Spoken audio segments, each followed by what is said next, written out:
नाज़रीन, इल्म हासिल करना किसी भी शख्स के लिए मना नहीं है, बल्कि इल्म हासिल करना हर शख्स के लिए ज़रूरी है।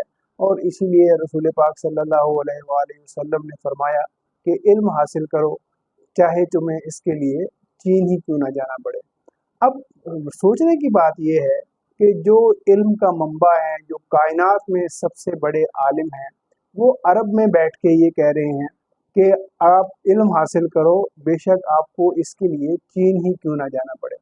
अब इसमें जो मुझे समझ आता है कि शायद उस वक़्त अरब से चीन तक का जो सफ़र है वो बहुत दुश्वार होगा, और शायद इसीलिए रसूल पाक ने फरमाया कि आपको दुश्वार गुज़ार रास्तों से भी गुज़र के अगर कहीं आपको जाके इल्म हासिल करना पड़े तो आप इल्म ज़रूर हासिल करें।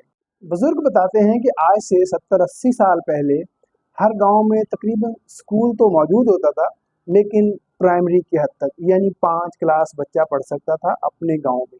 और अगर उससे आगे उसको तालीम जारी रखनी है तो वो किसी बराबर वाले गांव या उसके भी आगे वाले गांव में उसको जाना पड़ता था, यानी कम से कम 4 से 5 किलोमीटर का सफ़र उसको तय करना पड़ता था, यानी 4-5 किलोमीटर सुबह और 4-5 किलोमीटर शाम को। और उस वक़्त ट्रांसपोर्ट के ज़राए भी कुछ ख़ास नहीं होते थे, मैक्सिमम साइकिल मौजूद होती थी, और वो भी किसी घर में।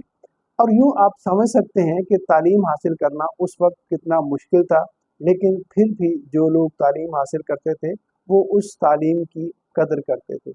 इस वक़्त अगर देखा जाए तो तकरीबन हर नौजवान के हाथ में तालीम हासिल करने का ज़रिया तो मौजूद है, यानी आपका मोबाइल फ़ोन।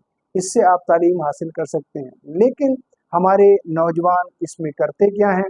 वो टिकटॉक, इंस्टाग्राम, फेसबुक और पता नहीं कौन-कौन से ऐप डाउनलोड किए हुए होते हैं, और वो सारा दिन उसमें अपना टाइम ज़ाया करते हैं। और वो इन ऐप्स में देखते क्या हैं, ये आप मुझसे बेहतर जानते हैं। मैं अगर बताऊँगा तो बात लंबी हो जाएगी।